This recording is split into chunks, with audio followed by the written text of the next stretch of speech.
galera, eu sou a Aline Taylor, sejam muito bem-vindos a mais um vídeo do canal. E minha gente, o que foi essa quarta temporada de The Crown? Cara, eu estou até agora sem palavras. Pra mim, particularmente, foi uma das melhores temporadas dessa série. Aliás, essa série como um todo, ela é perfeita. Bom, essa é a minha opinião.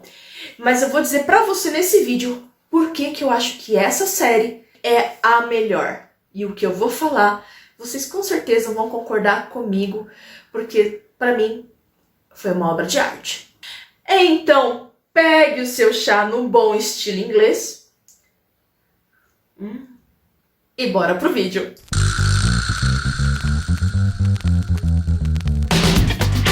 Para começar, eu queria dizer com vocês, recapitular um pouquinho do que é essa série The Crown e como que as temporadas foram progredindo. Aí, em torno da primeira, da segunda temporada, a gente vê o começo do reinado da Rainha Elizabeth II.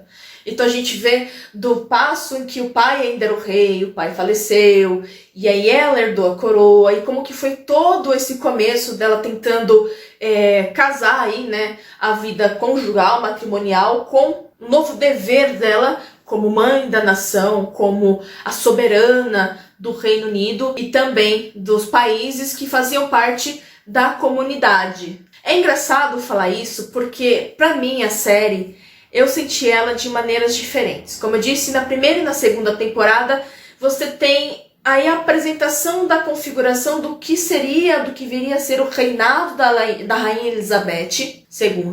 Na terceira temporada, você já vê como que é a transição dessa coroa e como que isso é importante de se manter no poder, de realmente você ser fiel ao seu dever. E agora, na quarta temporada, a gente já vê aí um príncipe Charles mais maduro, mais velho, com uns 30 anos. A gente já vê que tá bem encaminhada essa parte. E a gente já vê a Elizabeth mais uma vez, né, Rainha Elizabeth, a Beth, se questionando quanto à sua maternidade.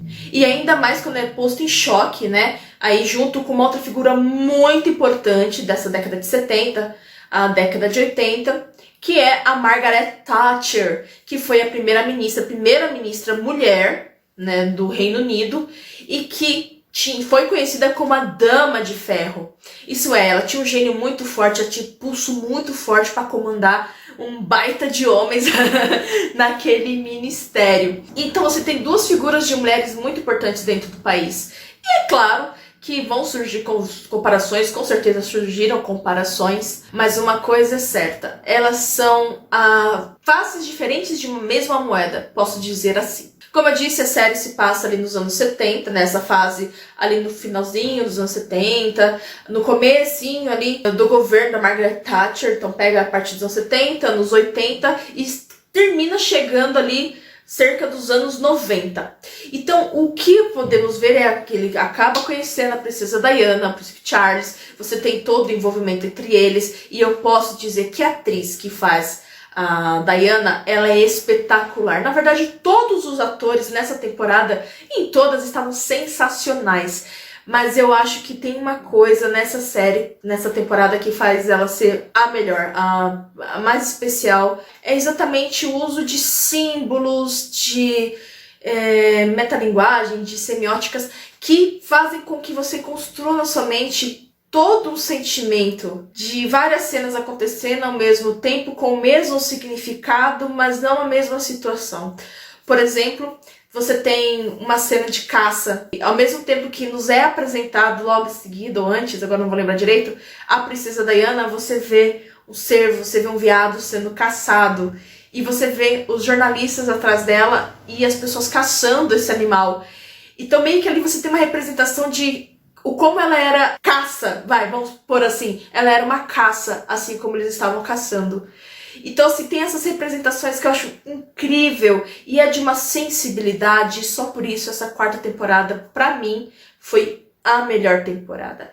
Eu também tenho que bater palmas pra atriz que faz a Diana, porque ela deu um show de representação Não só ela, como quem fez a Margaret Thatcher também, porque só de ver o modo como elas estavam representando com todos os trejeitos. Ai, gente, olha, de verdade, eu achei sensacional. E você vê toda uma carga de todos os personagens, você vê como hoje, como eu falei, traçando essa linha do tempo, assim, de como se desenvolveu a série, você tem ali na primeira e na segunda temporada uma coisa mais focada na Rainha Elizabeth, em como ela estava aprendendo a governar, ela governando, como que era o governo dela, e como todo mundo, como as peças estavam se encaixando. Já na terceira temporada, já nos traz aí esse sentido de como que se dá a sucessão, de como que é importante o dever, de como muitas vezes você, dentro daquela família, mais uma vez, você não tem um direito próprio seu, é tudo bem definidinho.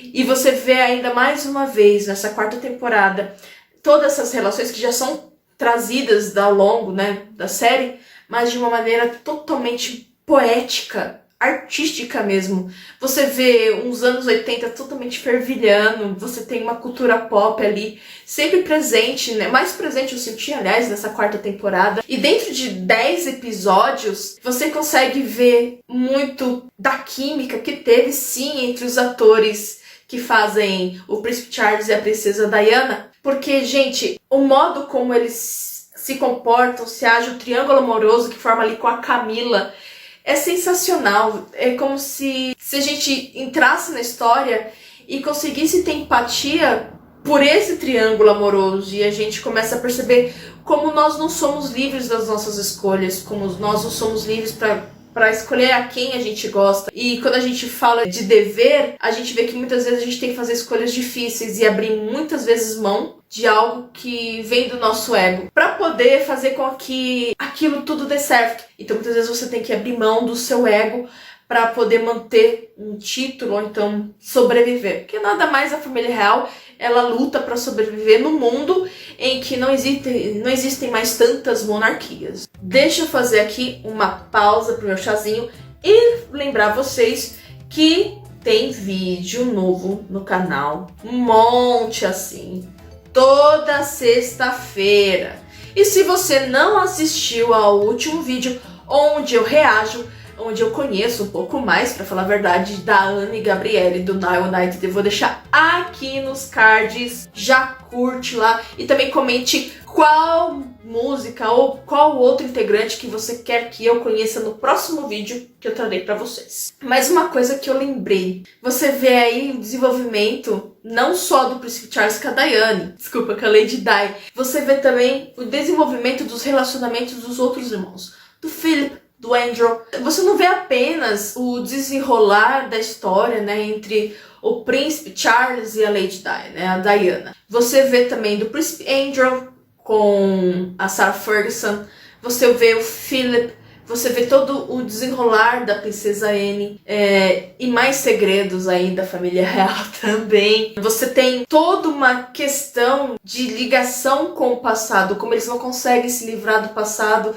E também tem essa fala, ela fala mais ou menos assim, a Rainha Elizabeth, que a família real nada mais faz do que sobreviver no mundo moderno, no mundo que está em constante transformação. E se a gente for ver a Ferro e Fogo, a gente vai perceber o como que a Diana trouxe um ar fresco à família real. O jeito dela, o modo dela agir. Ela simplesmente iluminava o ambiente. E quando ela era viva, a gente sabia disso, né? A gente vivenciava aquilo e via que realmente ela tinha um brilho próprio.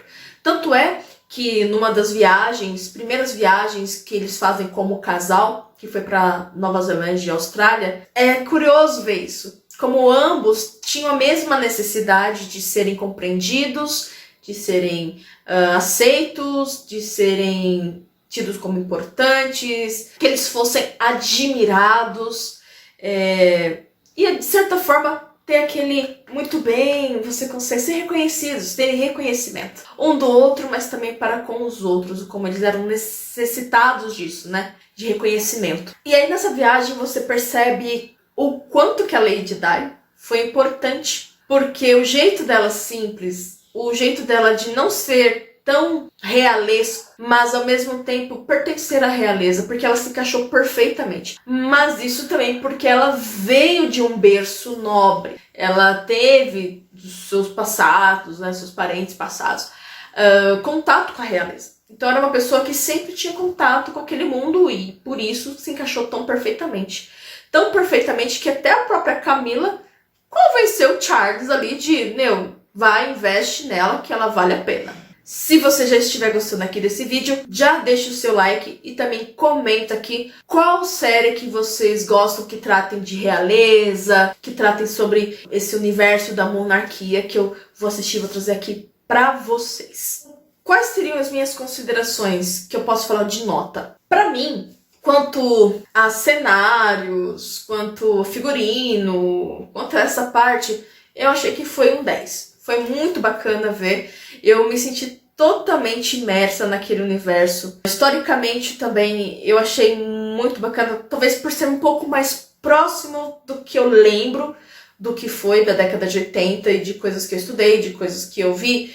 A parte política com a Thatcher, todo o conflito que o mundo estava passando do apartheid, que é relatado dentro da série também, coisas que a gente viu na escola, ou que eu tenho uma lembrança um pouco mais vívida sobre isso, eu achei que foi impecavelmente retratado. Não foi apenas uma temporada focada na realeza, mas foi focada no momento histórico em que tinham duas, não somente duas, mas diria 3 personagens principais nessa história, 3 mulheres, a Thatcher, a Rainha Elizabeth e a Lady Di. Eu acho que essa temporada foi dessas 3 mulheres. Cada uma com o seu jeito, sendo que a Rainha Elizabeth e a Tati, como eu disse, são duas faces de uma mesma moeda. Mas você vê uma mulher que vai ganhar o coração do mundo inteiro. É uma mulher que a Thatcher, você vê que ela vem do povo, que ela lutou para estar ali, para vencer todos os preconceitos, para estar na posição que ela tá, teve que vencer muitos preconceitos. Você vê a Rainha Elizabeth, que conseguiu o direito de estar naquele cargo alto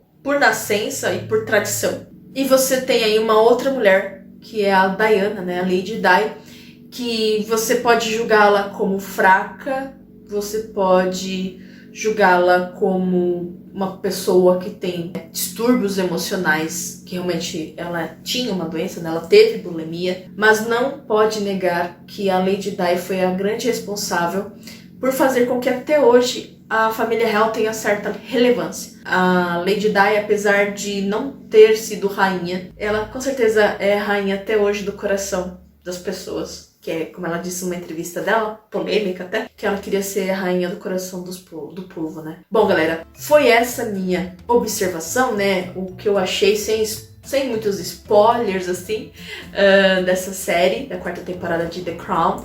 Espero que vocês tenham gostado. Acompanhem lá, se inscrevam no meu canal, Conversas Cruzadas. Sigam nas redes sociais também. E até o próximo vídeo. Beijo, tchau!